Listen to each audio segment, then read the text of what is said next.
పశ్చిమ గోదావరి జిల్లా ఉండి పరిధిలోని నిమ్మనపేటలో సహజీవనం చేస్తున్న జంట మృతి చెందడం సంచలనం సృష్టించింది. కడలి విజయలక్ష్మి అనే మహిళ తన ఇంట్లో అత్యంత దారుణంగా హత్యకు గురవగా ఆమెతో సహజీవనం చేస్తున్న సుబ్బారావు ఉండి రైల్వే స్టేషన్ సమీపంలో అనుమానాస్పద స్థితిలో మృతి చెందాడు. విజయలక్ష్మిని దుండగులు తాళ్లతో కట్టివేసి కిరాతకంగా చంపినట్లు పోలీసులు ప్రాథమికంగా గుర్తించారు. మరోవైపు సుబ్బారావు ఒంటిపై రక్తపు గాయాలున్నట్లు డీఎస్పీ రఘువీర్ విష్ణు తెలిపారు. ఉండి సీఐ జగదీశ్వరరావు ఈ కేసును సవాల్గా తీసుకుని ఎంక్వైరీ చేస్తున్నారు. మృతదేహాలకు భీమవరం ప్రభుత్వ ఆసుపత్రిలో పోస్ట్ మార్టం నిర్వహించి అనంతరం బంధువులకు అప్పగించారు.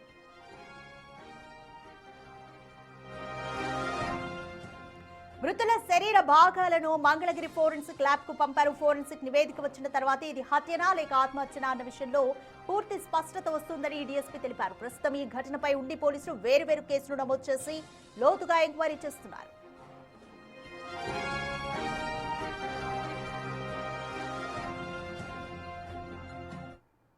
అవతల ఆయన బాడీ మనకు రైల్వే స్టేషన్ అవతల పొలంలో దొరికింది కదా, సో దానికి అది ఆత్మహత్యగా అని మాకు ఇప్పుడు దాకా ఉన్నటువంటి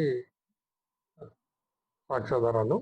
కాకపోతే మొన్నటి రోజు ఏమైంది, ఇప్పుడు ఈరోజు ఎవరైతే చనిపోయినట్టుగా మనం వెళ్ళి చూసామో విజయలక్ష్మి, కలిదిండి విజయలక్ష్మి, ఈమె వచ్చేసి పాలకోడేరు పోలీస్ స్టేషన్ లిమిట్స్ లో వాళ్ళ అమ్మాయి కంప్లైంట్ ఇచ్చింది, మా అమ్మ కనపడటం లేదు అంటే. అక్కడ ఒక మిస్సింగ్ కేసు రిజిస్టర్ చేశారు ఆల్రెడీ పాలకోడేరులో. ఆ మిస్సింగ్ కేసు ఉన్నప్పుడు చూస్తే వాళ్ళ మదర్ ఫోన్ స్విచ్ ఆఫ్ లో ఉంది. ఇతను నిన్న ఇక్కడ చనిపోయాడు కదా సుబ్బారావు. మోర్ డీటెయిల్స్ మా ప్రతినిధి సాగర్ అడిగి తెలుసుకుందాం. సాగర్, నిమ్మపేటలో సహజీవనం చేస్తున్న ఒక జంట మృతి చెందడం కలకలం రేపుతోంది. వారికి సంబంధించిన వాళ్ళు ఎవరైనా ముందుకు వచ్చారా? పోలీసులకు ఎటువంటి వివరాలు చెప్తున్నారు? రాధిక, ఉండిలో సంచలనం సృష్టించిన సహజీవనం చేస్తున్న జంట హత్య కేసులను పోలీసులు ఛాలెంజింగ్ గా తీసుకుని దర్యాప్తు చేస్తున్నారు. కడలి విజయలక్ష్మి, దొంగ సుబ్బారావు వీరిద్దరూ కూడా ఆల్రెడీ వీరికి వివాహాలయ్యాయి. కుటుంబాల నుండి దూరంగా ఉంటూ వీరిద్దరూ సహజీవనం చేస్తున్నారు. ఉండి నిమ్మనపేటలోని ఒక ఇల్లు అద్దెకి తీసుకుని ఆ అద్దె ఇంట్లోనే ఉంటున్నారు. అయితే గత ఆదివారం చర్చికి వెళ్ళింది పాలకోడేరు నుండి. మా అమ్మ కనపట్టలేదు అంటూ కడలి విజయలక్ష్మి కూతురు పాలకోడేరు పోలీస్ స్టేషన్ లో మిస్సింగ్ కంప్లైంట్ ఇచ్చింది.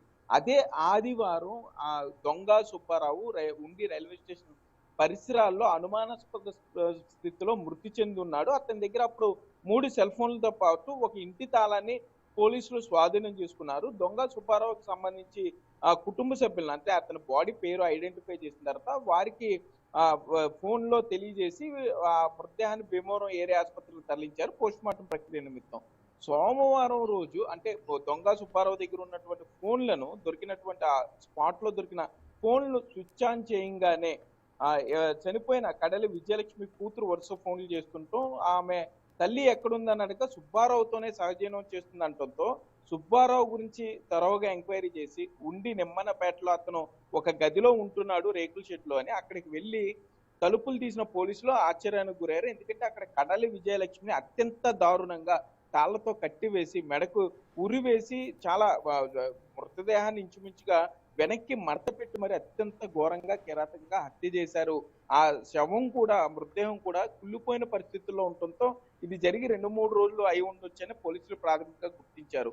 మరి సుబ్బారావుకి సంబంధించి ఇక్కడ ఆ విజయలక్ష్మిని అతను హత్య చేసిన తర్వాత అతను ఆత్మహత్య చేసుకున్నాడా, లేకపోతే విజయలక్ష్మిని దారుణంగా హత్య చేసిన వ్యక్తులే దొంగ సుబ్బారావును కూడా హత్య చేసి దూరంగా తీసుకువెళ్లి పడవేశారా అనే కోణాల్లో పోలీసులు దర్యాప్తు చేస్తున్నారు. మరోపక్క వీరిద్దరికి సంబంధించి ఏం జరిగింది అనేది తెలియాలంటే పోస్ట్ మార్టం రిపోర్టు తప్పనిసరి కాబట్టి భీమవరం ఏరియా ఆసుపత్రిలో ఇప్పటికే పోస్ట్ మార్టం ప్రక్రియ పూర్తయింది. కడలి విజయలక్ష్మికి అట్లాగే దొంగ సుబ్బారావుకి సంబంధించినటువంటి పొట్టభాగంలో ఉన్న ప్రధాన అవయవాలను మంగళగిరి ఫోరెన్సిక్ ల్యాబ్ కు పంపించారు. అందులో వచ్చిన రిపోర్ట్ ఆధారంగా కొంత క్లూస్ దొరుకుతాయని అయితే పోలీసులు ఎక్స్పెక్ట్ చేస్తున్నారు. మరోపక్క మొబైల్ డంప్ ఆధారంగా ఉండి నిమ్మనపేటలో గత 3-4 రోజుల్లో కొత్త వ్యక్తులు ఎవరైనా వచ్చారా, ఆ ఇంటి పరిసర ప్రాంతాల్లో ఎవరైనా తిరిగారా అనే దాని మీద కూడా పోలీసులు పూర్తి స్థాయిలో వెరిఫై చేస్తున్నారు. గతంలో ఇదే కడలి విజయలక్ష్మిని, దొంగ సుబ్బారావుని ఒక స్తంభానికి కట్టేసి బంధువులు దాడి చేశారు, అత్యంత దారుణంగా కొట్టారు. అప్పటి నుండి వీరిద్దరూ కూడా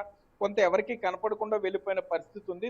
కుటుంబాలకు దూరంగా ఉంటూ సహజీవనం చేస్తున్నారు. వీటన్నిటి మీద కూడా పోలీసులు పూర్తి స్థాయిలో విచారణ చేస్తున్నారు. పరువు సంబంధించి కుటుంబ సభ్యులే ఏమైనా దాడి చేశారనే కోణంలో కూడా దర్యాప్తు చేస్తున్నారు. భీమవరం డిఎస్పీతో పాటుగా ఉండి సిఐ జగదీశ్వరరావు కూడా మొత్తం మొబైల్ డంప్ కానీ సెల్ ఫోన్ సిగ్నల్ ఎవరితో మాట్లాడారు, చివరిగా ఎవరు అక్కడ చేరుకున్నారు, జీపీఎస్ ట్రాకింగ్ ద్వారా పూర్తి స్థాయిలో కేసులు అయితే నమోదు చేశారు. దర్యాప్తులు అయితే జరుగుతున్నాయి. 2 వేర్వేరు కేసులు అయితే ఉండి పోలీసులు నమోదు చేసి దర్యాప్తు చేస్తున్నారు. Radhika. Right, thank you Sagar.